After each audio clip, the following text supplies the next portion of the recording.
बोलिए सतगुरु भगवान की जय, सच्चे दरबार की जय। कर्म पहाड़ ना टरे, टारे कोई संत। प्रिय साधको, आज हम कर्म की गति पर प्रकाश डालेंगे। कर्म प्रधान विश्व करे राखा, जो जस करें सो तस फल चाखा। ऐसा सिद्धांत जिसे प्रगति ने सार्वभौमिक रूप से हर देहधारी पर लागू किया है। जो जैसा कर्म करेगा उसका फल उसे भोगना ही पड़ेगा। इस संदर्भ में कबीरदास जी बहुत सुंदर वाक्य कहते हैं, देहधारी को दंड है बच सके न कोई, ज्ञानी भोगे ज्ञान से अज्ञानी भोगे रोई। तो आज कर्म की गति पर हम प्रकाश डालेंगे। पारीक्षित के पुत्र हुए राजा जन्मेजय। राजा जन्मेजय की सभा में महामुनि वेद व्यास जी का आगमन हुआ। वेद व्यास जी ने जन्मेजय को वेदों का सार समझाते हुए कर्म सिद्धांत की अकाकाष्ठता की ऊपर चर्चा की। एकाएक जन्मेजय बोले, हे महर्षि, यह तो प्रगति का घोर अन्याय हुआ। व्यक्ति को पता ही नहीं चलता कि उसके भाग्य में क्या लिखा है, उसके साथ क्या होने वाला है। ऐसे में तो वह विवश होकर भावी के हाथों का एक खिलौना मात्र बनकर रह जाता है। भावी के अनुसार फल भोगने को विवश रहता है। प्रगति को कम से कम उसे एक अवसर तो देना चाहिए। महर्षि, भावी को बदलने का मेरे मतानुसार यदि व्यक्तित्व को पूर्व में ही यह ज्ञान हो जाए कि उसके साथ क्या होने वाला है, तो वह निश्चित ही भावी की चाल बदल सकता है। महर्षि, तब वह भाग्य की चौसर की गोटी नहीं बल्कि चौसर का खिलाड़ी बन सकता है। महर्षि, जहाँ सब गोटियाँ उसके अधीन हो। महर्षि वेद व्यास जी राजा की इस अल्पज्ञता पर मुस्कुराए और बोले, राजन, प्रारब्ध की रेखाओं को कोई सामर्थ्यवान भी नहीं मिटा सकता। भले ही किसी को भावी का ज्ञान पहले से ही क्यों ना हो जाए, तब भी और परिस्थितियां के चंगुल में ऐसा फंसता जाता है, भावी का लेखा घट ही नहीं सकता। बीज पड़ा जैसे भूमि पर फलता है, जाल बिछा जैसे पक्षी को चलता है। तेरे कर्मों की कारा निश्चित ही तुझको घेरेगी। यह भावी का प्रबल चक्कर टारे कभी न टलता है। महर्षि वेद व्यास जी ने राजन को समझाया। जन्मेजय का मन महर्षि के उस उत्तर से संतुष्ट ना हुआ। महर्षि वेद व्यास जी राजा के मन की स्थिति जान गए थे। वे समझ गए थे कि जब तक राजा स्वयं अनुभव नहीं करेगा तब तक वह भावी की प्रबलता को नहीं समझ पाएगा।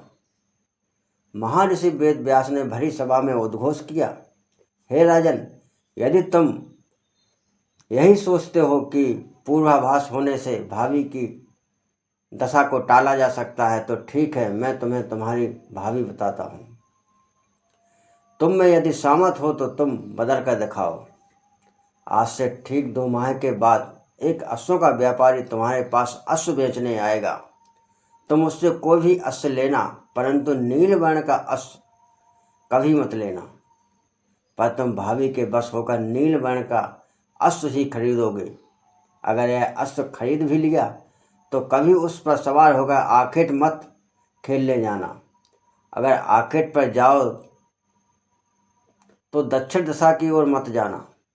पर मैं कहता हूँ, तुम्हारा प्रारब्ध तुम्हें उस ओर अवश्य लेकर जाएगा। दक्षिण दिशा में तुम्हें एक सुंदर स्त्री मिलेगी। तुम उस पर आसक्त होकर उसके साथ विवाह भी करोगे। यदि विवाह हो भी गया तो उसे पटरानी मत बनाना। अगर पटरानी बना भी लिया तो उसके कहने पर यज्ञ का अनुष्ठान मत करना। यज्ञ करो भी तो कोई बात नहीं, परंतु ध्यान रखना उसमें युवा ब्राह्मणों को आमंत्रित मत करना, केवल वृद्ध ब्राह्मण को बुलाना। अगर युवा ब्राह्मण भी आ जाएं तो अपनी रानी को उन्हें भोजन परोसने मत भेजना, परंतु मेरे मना करने पर भी तुम ऐसा करोगे और तुम्हें एक भयंकर श्राप लगेगा और तुम्हारा शरीर कुष्ठ रोग से ग्रस्त होकर और यही तुम्हारी मृत्यु का कारण बनेगा। राजन, यही तुम्हारा प्रारब्ध है। लो राजन, मैंने तुम्हें तुम्हारी भावी का पूर्ण ज्ञान दे दिया। अब अगर इसे टाल सकते हो तो टाल लो। इतना कहकर महर्षि प्रस्थान कर गए।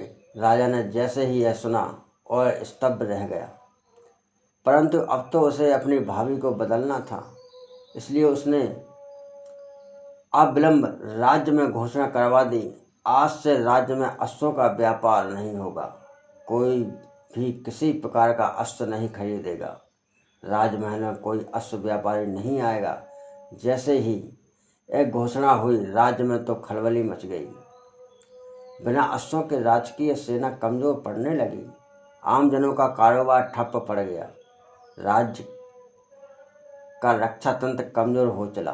मंत्री परिषद ने राजा को राज्य की व्यवस्था से परिचित करवाया। हे राजन, यह आपका कैसा निर्णय है?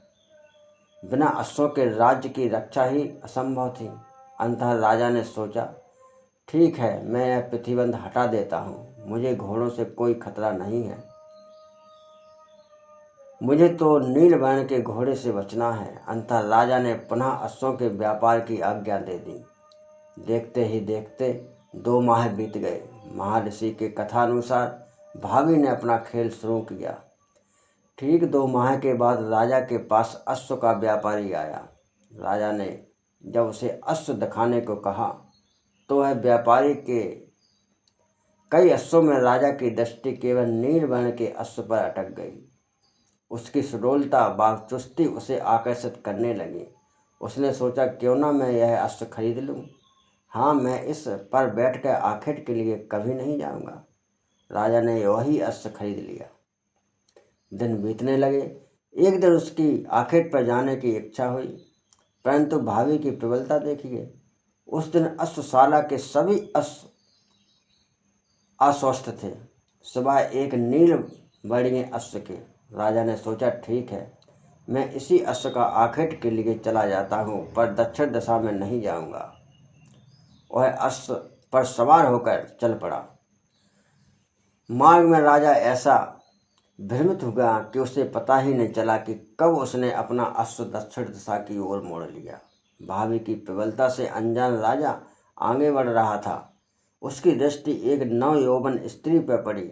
उसके रूप सौंदर्य पर राजा ऐसा मोहित हुआ कि कब अश्व की लगाम खींची और अश्व वहीं रोक लिया। उसे स्वयं ही पता न चला। राजा उसके पास गया और बोला, हे मनमोहिनी, तुम इस घनघोर जंगल में कहाँ से आई हो? स्वर्गलोक से, उसने अपनी मादक अदाएं दिखाते हुए उत्तर दिया। क्या मेरे साथ चलोगी? मैं चक्रवर्ती राजा जन्मेजय हूँ। हाँ, पर मेरी एक शर्त है, तुम अगर मुझे अपनी पटरानी बनाने की प्रतिज्ञा करते हो तो ही मैं तुम्हारे साथ चल सकती हूँ। प्रिय साथ को, यह भावी का ही खेल है। राजा मन ही मन सोचने लगा, मैं इसे अपनी पटरानी बना लूँगा, पर हाँ, इसके कहने पर यज्ञ का आयोजन कभी नहीं करूँगा। राजा उसके साथ विवाह किया और उसे अपनी पटरानी बना लिया। काफ़ी समय व्यतीत हो गया। राजा सुखी जीवन व्यतीत करने लगा, परंतु इस बात से सदा सतर्क रहता कि कभी यज्ञ नहीं करूँगा। यज्ञ न होने से प्रजा में राजा की अपकीर्ति फैलने लगी। प्रजा सोचने लगी कि हमारे राजा तो अधार्मिक हो गए, जो यज्ञ इत्यादि का बहिष्कार कर रहे हैं। अगर यज्ञ ही ना किया तो देवता प्रसन्न कैसे होंगे, और देवता ही अप्रसन्न हो गए तो राज्य फलेगा फूलेगा कैसे। इसलिए राजा ने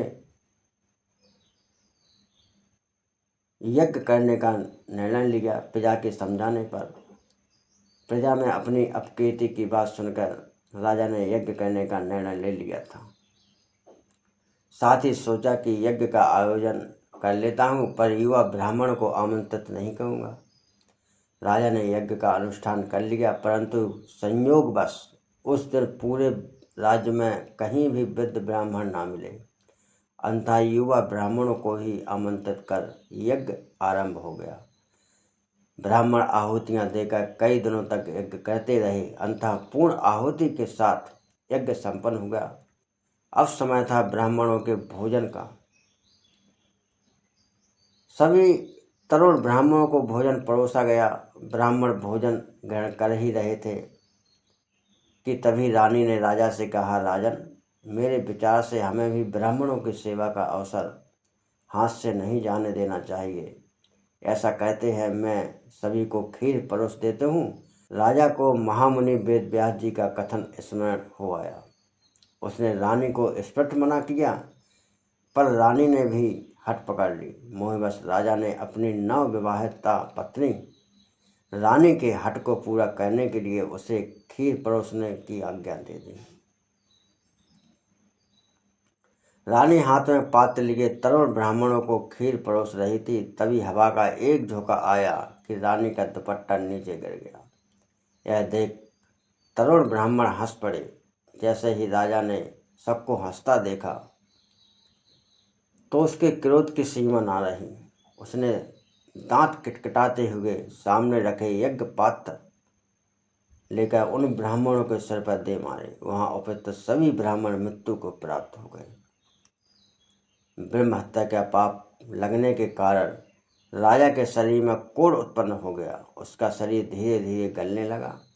राजा जन्मेजय अपने गलते शरीर को देखता और रोता रहता, क्योंकि अब उसने भावी की प्रबलता का साक्षात्कार कर लिया था, साक्षात अनुभव कर लिया था। यह है कर्म सिद्धांत की अटलता, जो हर किसी को उचित समय आने पर अवश्य फल देता है।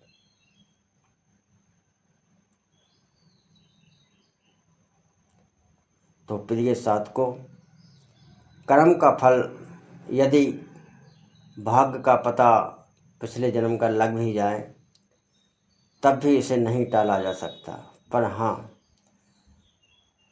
सतगुरु इसको जरूर टाल सकते हैं।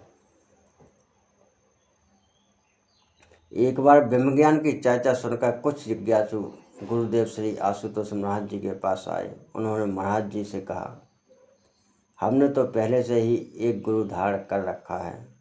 हमारे गुरु जी तो भविष्य में हमारे साथ होने वाला वह पहले ही बता देते हैं, फिर हमें ब्रह्म ज्ञान की क्या आवश्यकता है। गुरु महाराज जी ने दिव्य मुस्कान के साथ उनकी ओर देखा और कहा, गुरु केवल भाग्य बताता नहीं है, वह तो भाग्य निर्माता है, वह तो भाग्य निर्माता है।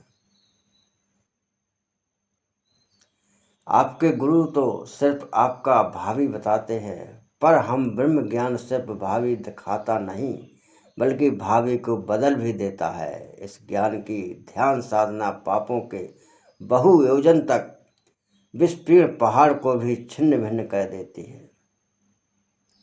तो बोलिए सतगुरु महाराज की जय, सच्चे दरबार की जय।